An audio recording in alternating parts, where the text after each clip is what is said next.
All right, so okay, still sound exercises more. All right, Anthony, go to hell. All right, so why is it that the sound travels faster in steel, if that's the case? All right, so what do we have? So molecular tension. All right, that sounded weird. Divided by the density.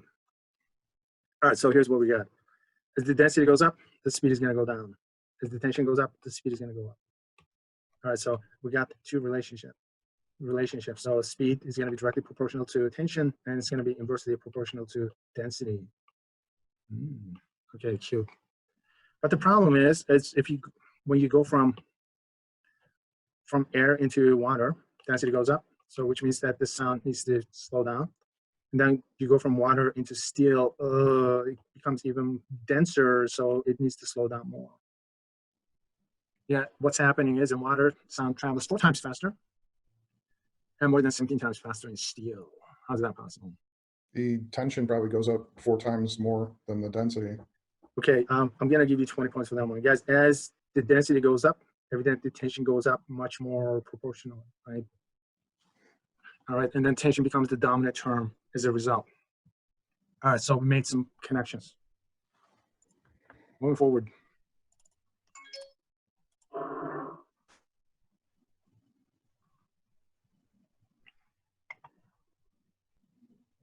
All right, what's the best answer?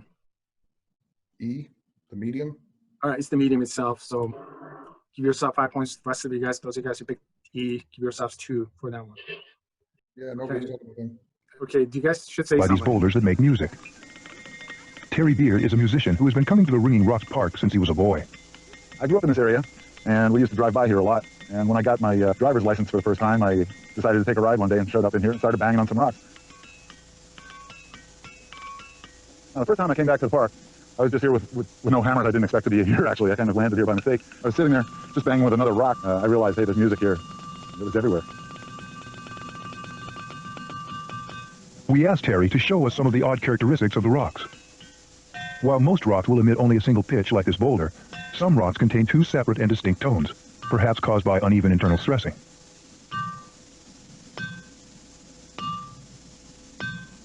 More perplexing is the observation that rocks chipped from boulders ring at the same tone as their mother rock despite their vast difference in size. Oh, I don't think the last statement is correct. Okay, what do they mean by pitch? It's just the frequency of the sound, right? All right, the pitch means frequency. Give yourself 5 points for that one. That's the number of cycles per second. So what's the meaning of a cycle in this case?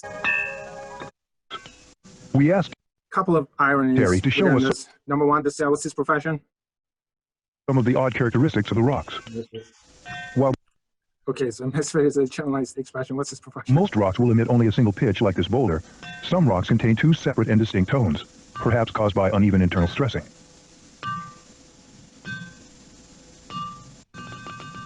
It was everywhere. Be here, actually. I kind of went. It's kind of weird. Back to the park. He discovers this by accident, and he's a musician. So I wonder if that makes him a real rock musician. And his last name is Beard. So 2 ironies. I was just here with for a guy who's got a beard. These rocks. All right, so here's a question. Rocks are about 200 million years old. Given the fact that all these rocks are identical, which means that they have the same molecular structure. They date from the beginning of the Jurassic. What do you suppose the difference is between these rocks, the ones that ring and the ones that don't? Period. Same Jurassic period as Jurassic Park when T-Rex and his friends roamed the Earth. Volcanic lava intruded into underground layers of rock in the area known as the Newark Basin. As it hardened under tremendous pressure, diabase rock was formed. Over time, the covering layers of earth and rock eroded. The diabase was uplifted and shattered into a field of boulders by glacial freezing and thawing. There are many diabase outcrops in southeastern Pennsylvania, but ringing rocks are only found in boulder fields such as this one. And that's because the boulder fields are dry and hot and exposed to the sun, and the rocks weather differently than they do in areas that are wooded or shaded. When diabase rock weathers, chemical erosion forms a mineral rind around the stones. This strong shell-like coating constricts the rocks and keeps them under constant pressure. Okay, so you got this mineral rind around it. So what does it mean? These are the ones which are going to ring, right? So what causes the ringing, if that's the case? The vibration of the rind. Okay, the rind is putting more pressure onto the structure, right? So it's actually increasing the molecular tension or the tension within the medium in essence. Drumhead. All right, so which means that the disturbance is traveling faster within this medium. That's what it means. So how is the speed of the disturbance related to the frequency that you're hearing.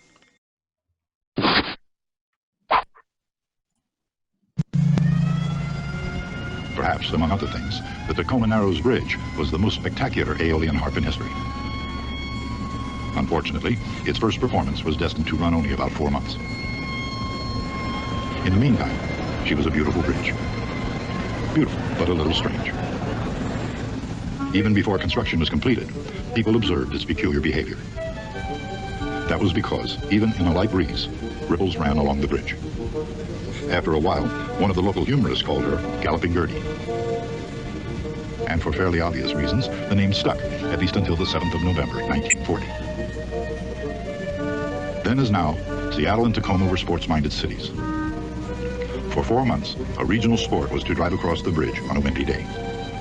While some claimed it was like riding a roller coaster, others found it a little disconcerting to see the car in front disappear. How popular this bridge sport was, or to what extent it might have spread across the country, is anybody's guess. On November 7th, 1940, the winds were relatively moderate, about 40 miles per hour. A new mode appeared. Rather than ripple, the bridge began to twist. A wind of 40 miles per hour is not too strong, but it was strong enough to start the bridge twisting violently. And at 11 a.m., it fell.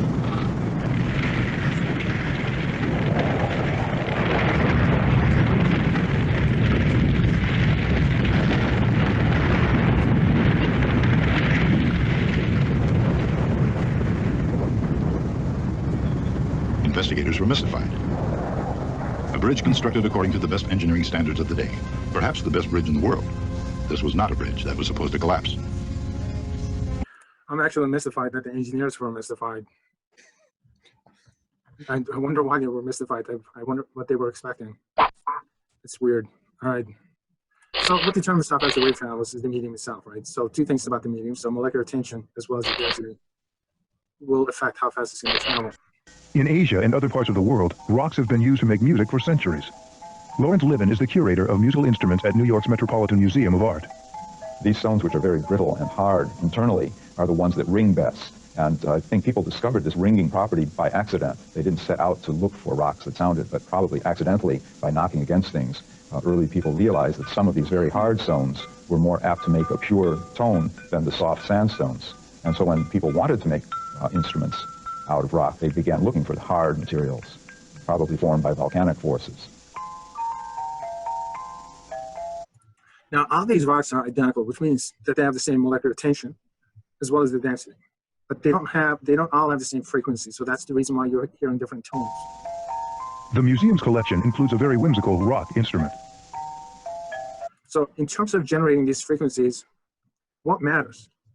This is That's the case. one of my favorite instruments in the whole collection. This is called a rock harmonicon, and it's really a kind of xylophone, but instead of wooden slabs, it's made with stone slabs. Each rock is individually shaped by chipping away the edges and the bottom underneath. So what matters in terms of the frequency that you're generating is the shape, right? In order to make it sound the right pitch. And once it's been chipped away and the right pitch has been found, it never has to be tuned again because the rock is very So the question is, why does the size stable matter? and it's not affected by humidity Or the shape in this or case? temperature. The waves are In traveling tuning it- through the waves are traveling through the actual rock, right? So if they go to one side and then they bounce off and you get a wave coming the other way and they add to each other, that would amplify the sound. So you have to Okay, make it precise so they kind of add probably the waves when you have more than one. You're thinking that they're probably forming some constructive interference patterns? Something like that. All right, give yourself 10 points. It'll stay in tune forever unless we drop one. It came into our collection about 1890 when it was left here by a family named Till, who were English musicians who performed in the music halls and vaudeville stage. Long before the Beatles or the Rolling Stones, the Tills were advertising themselves as a rock band. Okay, so Nathan, you're thinking something like this, right?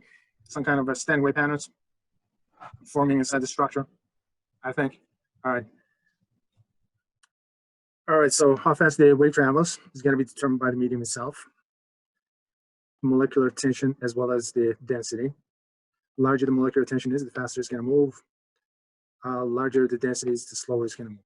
Except the tension increases much more rapidly than density, so the tension becomes the dominant factor. So that's what we discovered. Okay, so frequency. What is frequency related to?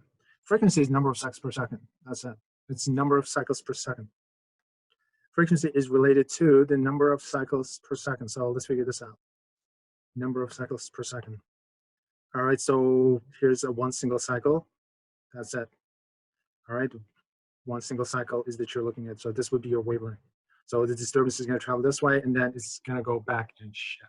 All right, so it's the number of times the disturbance is going to travel back and forth. This is 1. This is like 20 times per second.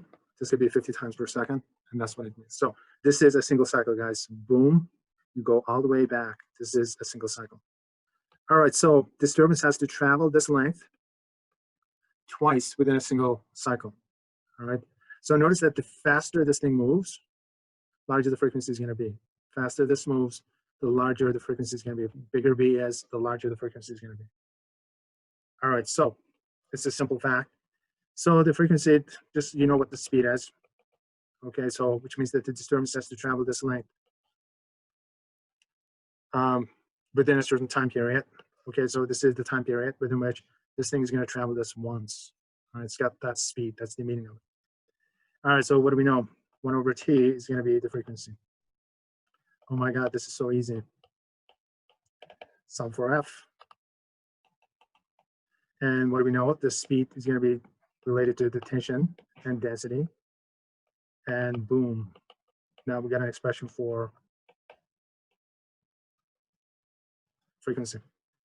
Commonsensically, the faster it's going to travel this length twice, all right, the larger the frequency is going to be. That's what it means. To make the speed 10 times larger, the frequency is going to be 10 times larger, which means that it's going to be able to complete that loop within 10 times within that time period. Okay. Now, this is going to give you the frequency, but speaking of frequency, I hate making this transition back and forth. Every single physical system, anything and everything made up of atoms and molecules will have their fundamental frequency. So that's the lowest frequency that the system can vibrate, which is related to its molecular tension as well as density and its size. Or it can vibrate at twice that frequency, or 3 times that frequency, or 4 times that frequency. This is known as the fundamental frequency. So we can have the system vibrate naturally at multiples of this fundamental frequency. All right, so these are known as resonant frequencies of a system. So N is what we end up using. N could be 1, it could be 2, it could be 3, it could be 4, and it goes on.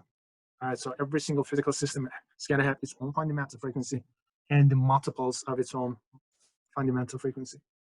All right, this case could be best illustrated by using something called the standing waves.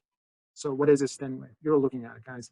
Standing wave is a wave with both or one single end is going to be fixed. So the wave has no place to go. This wave cannot travel.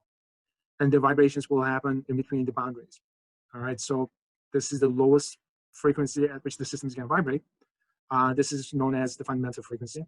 You can double the fundamental frequency, you can triple the fundamental frequency. So the first harmonic is known as the fundamental frequency. Double that, you get the second harmonic. Triple that, you got the third harmonic. That's what it means. And notice that these fundamental frequencies are standing wave patterns. Not only are they standing wave patterns, these fundamental frequencies are occurring when you have a constructive interference pattern, when the wave is traveling back and forth. All right, so that's what it means. All right, so this is your fundamental frequency, or the first harmonic. This is your second fundamental frequency, 2 times the fundamental frequency, the second harmonic. You can triple it, this becomes the third harmonic, and so forth. All right, so the fundamental, the first overtone, the second overtone, and that's what it means. So this is your fundamental frequency, double it, triple it. All right, so every single physical system, if we're dealing with mechanics, obviously, anything which is made up of atoms and molecules will vibrate. And at its fundamental frequency, you end up getting a constructive interference. And at multiples of these fundamental frequencies, once again, you will end up getting these constructive interference patterns, which are otherwise known as the standing wave patterns that you're looking at. So the shape is going to matter. The molecular tension is going to matter. Molecular density is going to matter. So the question is, what happens when you externally match these frequencies?